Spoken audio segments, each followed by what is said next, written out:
Yeah, I mean, I look at a lot of guys. I think everybody has something that you can take from.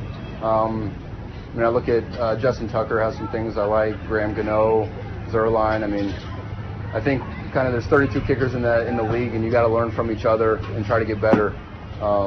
So yeah, I mean, any way I can get better from looking at other guys, I'm going to do. Specifically, like for a guy like Justin Tucker, what do you pick up from him? I mean, I look at follow through. I look at what's his head doing, ball contact. I mean, kickoff. How do they disguise stuff?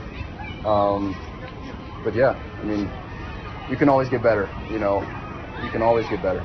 Choke was saying that before, you guys even go in to watch film as a group, you've already watched your kicks 3 times through on an iPad. Is that something you've always done, just immediately kind of review the film? Yeah, I mean, we get a lot of flack as kickers that we don't kick a ton. Like, there's only so much kicking you can do before you're potentially injuring yourself.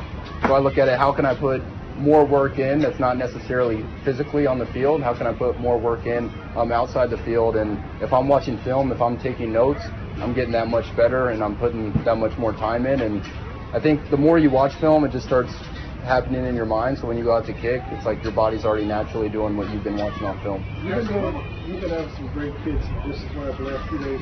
Where right now are you most comfortable at, at your favorite distance to kick the consistence? Oh, I mean, when it's warm outside and I'm fresh, I mean, I feel good from 60. I'd hit my normal ball.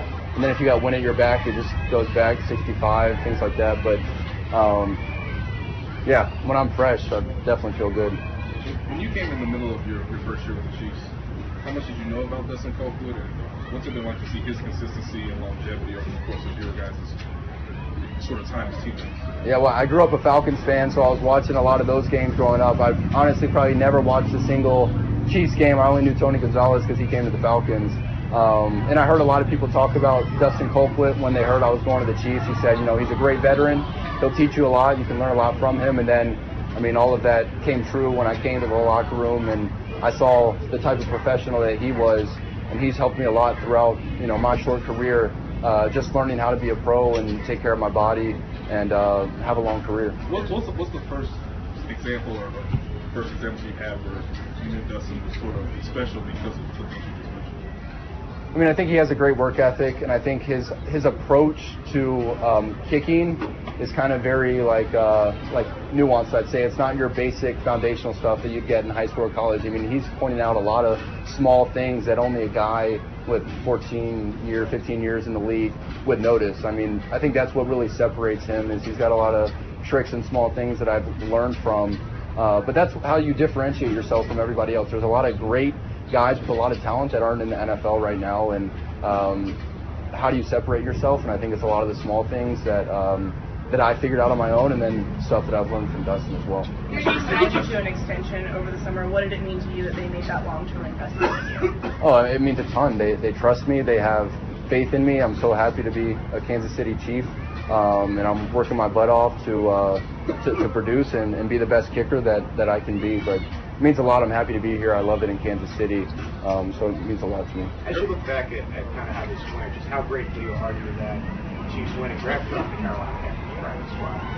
Yeah, they believed in me. I was sitting on the Panthers practice squad, and teams had an opportunity to pick me up, and they didn't. But Coach Toe, Brett Beach, and all the guys here in the organization, they saw what I had, and they put their faith in me to say, all right, I trust this guy Monday Night Football to make big kicks for us. That meant a lot. I always trust my abilities, but to see an organization that hadn't necessarily worked me out, had just kind of seen my work from afar, that meant a lot, and I'm glad they took the chance on me, and I love it here. Your message there for guys that are in the practice squad, just like how to handle it, so on and so forth. Say that first part again. Your message there for guys who end up on the practice squad, like how to handle that process. You got to keep learning, don't take it as an off year, and I was taking every day, how can I learn from Graham Gano, who went on to have a Pro Bowl year, and just soaking in information and getting better. It's kind of like a 4-week redshirt year a little bit. So Harrison, of course, like you said, you've been watching a little bit, but have you reached out since you've been in Kansas City to Nick Lowry, get any advice from him, since you obviously in the Ring of Honor? Right. No, I haven't. I talk with Jan Stenerud. I've probably run in the most with him, but I haven't got a chance to talk to Nick, no. A lot of guys have mentioned that the playoff run last year has obviously helped them in terms of their offseason and understanding what it takes at that intense level to get to the Super Bowl.